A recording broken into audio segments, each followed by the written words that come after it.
नमस्कार मित्रों, आप सभी का स्वागत है। हम लोग एनसीईआरटी सीरीज ला रहे हैं। एनसीईआरटी में आपको जियोग्राफी, एनसीईआरटी में कोई भी क्वेश्चन नहीं छूटेगा। आपको छठवीं, सातवीं, आठवीं, नौवीं किसी को पढ़ने की जरूरत नहीं है। अगर आप पढ़ चुके हैं तो आपके लिए बहुत बढ़िया बात है, लेकिन एग्जाम का डेट बहुत ज्यादा जल्दी आ चुका है, तो मैं आप लोगों को एंटायर एनसीईआरटी तो थ्योरी वाइज नहीं करवा सकता, परंतु आपको वादा करता हूँ कि एमसीक्यू जरूर लेकर के आऊंगा और हर सब्जेक्ट से, हर पार्ट से, हर लेसन से मैं आपके लिए लेके आऊंगा एमसीक्यूज। तो बने रहिए और चलिए समय को ज्यादा, वक्त को ज्यादा वेस्ट नहीं करते हैं और सीधा क्वेश्चंस पर आते हैं।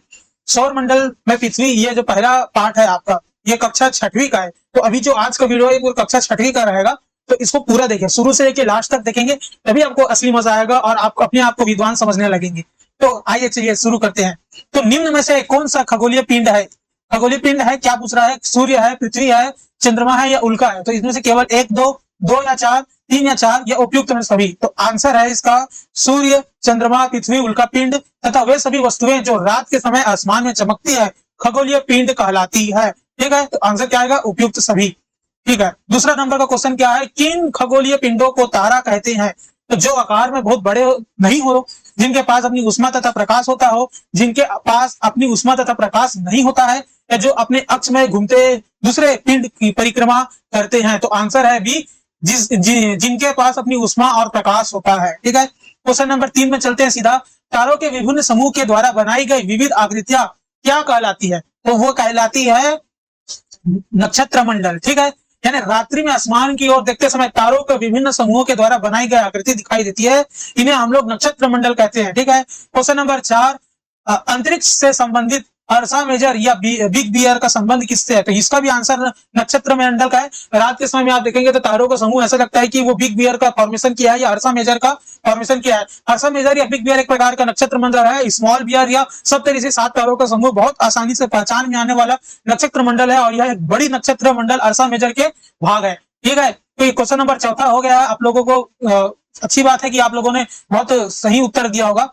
आइए 5वें नंबर के क्वेश्चन चलते हैं, सीधा 5वें नंबर के क्वेश्चन में चलते हैं। इन खगोलीय पिंडों को ग्रह कहा जाता है जो आकार में बहुत बड़े होते हैं, जिनके जिनके पास अपनी उष्मा तथा प्रकाश होता है, जिनके पास अपनी उष्मा एवं प्रकाश नहीं होता, और जो तारों के प्रकाशों से प्रकाशित होते हैं। या डी है, जिनका अपना गुरुत्वाकर्षण बल होता है। तो आंसर है जिनके पास अपनी उष्मा एवं प्रकाश नहीं होता और जो तारों के प्रकाश से प्रकाशित होते हैं, उनको ग्रह कहते हैं। जैसे पृथ्वी के पास खुद का कोई रोशनी नहीं है, कोई उष्मा का सोर्स नहीं है, वो सूर्य से उष्मा लेते हैं। कुछ खगोलीय पिंडों में अपनी प्रकाश और उष्मा नहीं होती है, जैसे आप देखेंगे मरकरी, उसमें भी नहीं है। आप मंगल ग्रह देख लीजिए, उसमें भी खुद का नहीं है प्रकाश, और पृथ्वी को देख लीजिए, खुद की प्रकाश नहीं है, वो सारे के सारे सूर्य से चमकते हैं। ठीक है, कुछ खगोलीय पिंडों में अपना प्रकाश एवं ऊर्जा नहीं होता है, वे तारों के प्रकाश में प्रकाशित होते हैं। ऐसे पिंड ग्रह कहलाते हैं। और ग्रह, जिसे इंग्लिश में हम लोग प्लेनेट कहते हैं, ग्रीक भाषा के प्लेनेटाई से बना हुआ है, जिसका अर्थ होता है परिभ्रमण करना, अर्थात चारों ओर घूमने वाला, चारों ओर घूमने वाला। ठीक है, क्वेश्चन नंबर 6, निम्नलिखित कथनों पर विचार कीजिए। पृथ्वी एक ग्रह है तथा यह अपना संपूर्ण प्रकाश एवं उष्मा सूर्य से प्राप्त करता है। बिल्कुल सही स्टेटमेंट है। और पृथ्वी सूर्य से दूरी के हिसाब में चौथा ग्रह तथा आकार में तीसरा बड़ा ग्रह है। तो आंसर क्या आएगा? केवल एक। क्यों? देखिए, पृथ्वी जिस पर हम रहते हैं ग्रह है, यह तो सभी को पता है, और यह अपना संपूर्ण प्रकाश एक उष्मा सूर्य से प्राप्त करता है, एवं उष्मा सूर्य से प्राप्त करता है, जो कि पृथ्वी के सबसे नजदीक का तारा है। वैसे तो सूर्य जैसे बहुत से तारा है, परंतु सबसे नजदीक जो है पृथ्वी का, वो है सूर्य।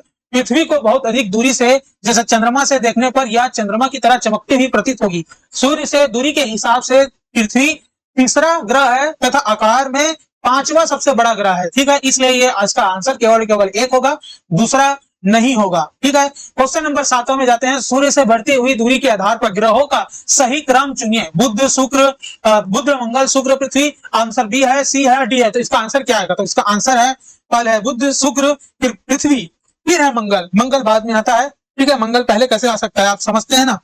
तो पहले तो है बुध, मरकरी, जिसको छोटा सा प्लेनेट है। ठीक है, सूर्य से बढ़ती दूरी के हिसाब से ग्रहों का सही क्रम बुध, शुक्र, पृथ्वी, फिर मंगल, फिर बृहस्पति, फिर शनि, फिर यूरेनस जिसको अरुण बोलते हैं, और लास्ट में नेपच्यून जिसको वरुण बोलते हैं। प्लूटो को हम लोग हटा दिए हैं क्योंकि वो उसकी जो एक्सिस थी वो फिक्स नहीं थी, वो बहुत रेंडमली मूवमेंट करता था, इसलिए हम लोग प्लूटो को हटा दिए। ठीक है, 8वां क्वेश्चन क्या है, नीचे दिए गए ग्रहों में से कौन से आंतरिक ग्रह है? ठीक है, बुध, मंगल, शुक्र, बृहस्पति। तो क्या है, कुटी क्या होगा, 1 2 4 2 3 4 1 2 3 तथा उपयुक्त जो डी, इसका आंसर सॉरी बी, इसका आंसर है बी। वे ग्रह जो सूर्य के नजदीक है एवं चट्टानों से बने हैं वो आंतरिक ग्रह कराते हैं, जैसे कि बुध, शुक्र, पृथ्वी और मंगल आंतरिक ग्रह के अंतर्गत में आते हैं। 9वां क्वेश्चन है, नीचे दिए गए ग्रहों में से कौन से बाह्य ग्रह है? आंतरिक ग्रह, बाह्य ग्रह। तो बाह्य ग्रह कौन कौन से है? तो इसका आंसर है डी, उपयुक्त में से सभी, बृहस्पति, शनि, नेपच्यून और यूरेनस, यानी चारों के चारों बाह्य ग्रह सूर्य से बहुत दूर है तथा बहुत बड़े आकार के हैं और ये गैस और तरल पदार्थों से बने होते हैं। बृहस्पति, शनि, यूरेनस और नेपच्यून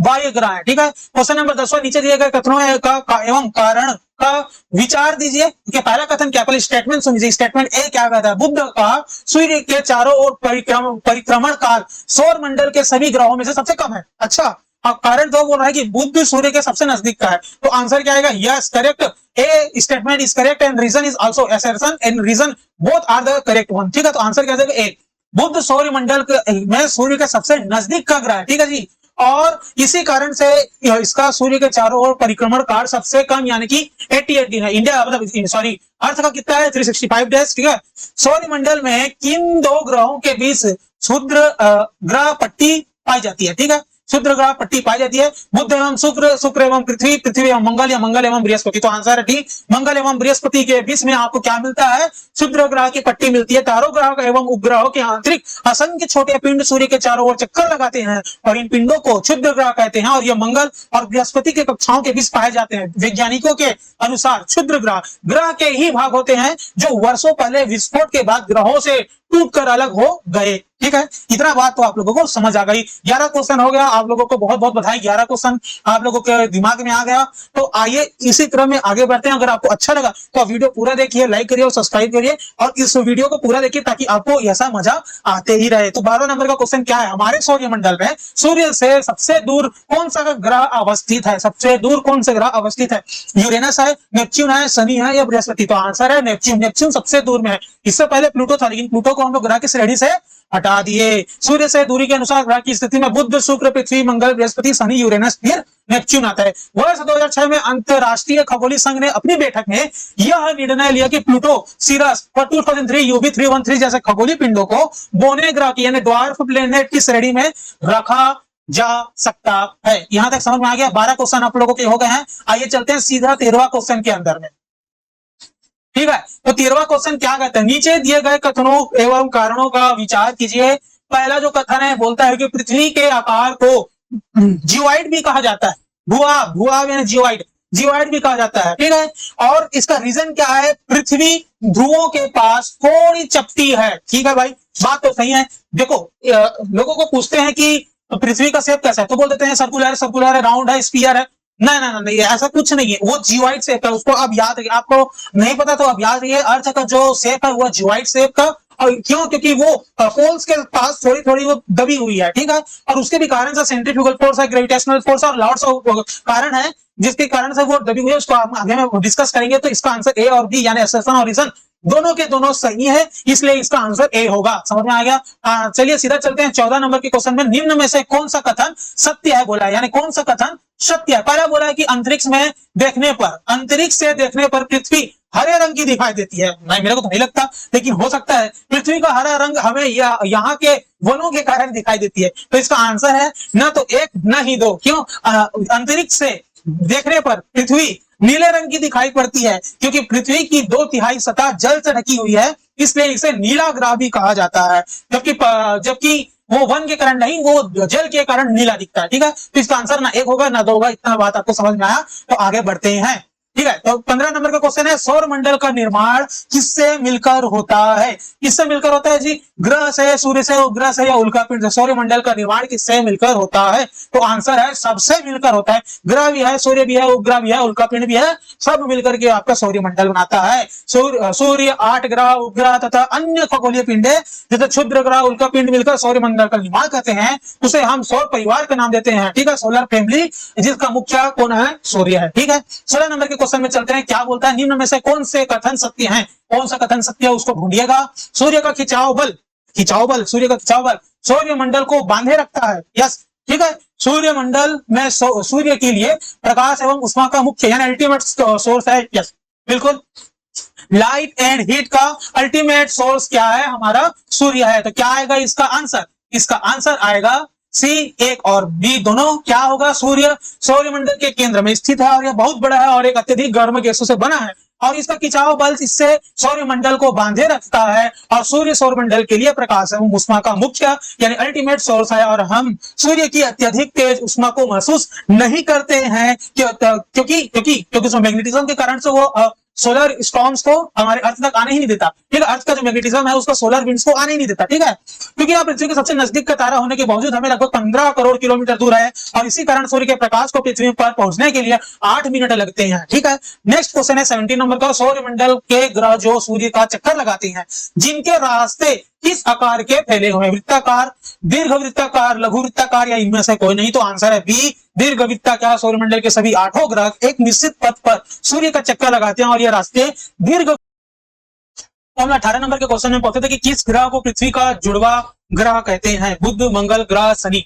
तो शुक्र को पृथ्वी का जुड़वा ग्रह मानते हैं क्योंकि यह आकार, घनत्व एवं व्यास में पृथ्वी से लगभग बराबर है, तो इसको पृथ्वी की बहन भी बोल देते हैं। ठीक है, पृथ्वी की सबसे निकटतम ग्रह कौन सी है? बुध, शनि ग्रह या चंद्रमा? अब चंद्रमा को कई लोग लगा देंगे लेकिन चंद्रमा क्या ग्रह है? नहीं है। पृथ्वी का सबसे निकटतम ग्रह शुक्र है। ठीक है, हमारे सौरमंडल का सबसे बड़ा या सबसे बड़ा और सबसे छोटा ग्रह कौन कौन सा है? बृहस्पति एवं बुध, बृहस्पति एवं यूरेनस, शनि एवं मंगल, शुक्र एवं बुध। आंसर है बृहस्पति एवं बुध। ठीक है, हमारे सौरमंडल के ग्रहों में बृहस्पति सबसे बड़ा तथा बुध सबसे छोटा है। कौन से वे 2 ग्रह हैं जिनका सौरमंडल के अन्य ग्रहों की तुलना में परिक्रमण विपरीत दिशा में है? शुक्र और बुध, शुक्र और शनि, शुक्र और यूरेनस यानी अरुण, बृहस्पति और यूरेनस। तो आंसर है सी। शुक्र और यूरेनस की परिक्रमण की दिशा अन्य ग्रहों के विपरीत होती है और शुक्र और यूरेनस घड़ी की सुई की दिशा में क्लॉकवाइज घूमते हैं जबकि अन्य घड़ी के विपरीत दिशा यानी एंटी क्लॉकवाइज डायरेक्शन में रोटेट होते हैं। ठीक है, मोशन करते हैं। नेक्स्ट जो क्वेश्चन है 22 नंबर का है, भारत एवं विश्व भूगोल। निम्न में से कथनों पर विचार कीजिए। बृहस्पति, शनि तथा यूरेनस के चारों ओर छल्ले हैं। ये छल्ले विभिन्न पदार्थों के असंख्य छोटे छोटे पिंडों से बनी पट्टियां हैं। उपयुक्त में से कौन से कथन सत्य हैं? केवल एक, केवल दो, एक या दो, दोनों, या ना तो एक या ना तो दो? तो इसका आंसर क्या है? इसका आंसर है सी, एक और दो, दोनों। उपयुक्त दोनों कथन सत्य हैं। पृथ्वी से इन छल्लों को शक्तिशाली दूरबीन की सहायता से बिल्कुल देखा जा सकता है। It's visible. ठीक है, हमारे सौरमंडल के किन ग्रहों के पास एक भी चंद्रमा नहीं है? किसके पास नहीं है? तो आंसर क्या है? बुध के पास और यूरेनस के पास एक भी चंद्रमा नहीं है।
Yeah.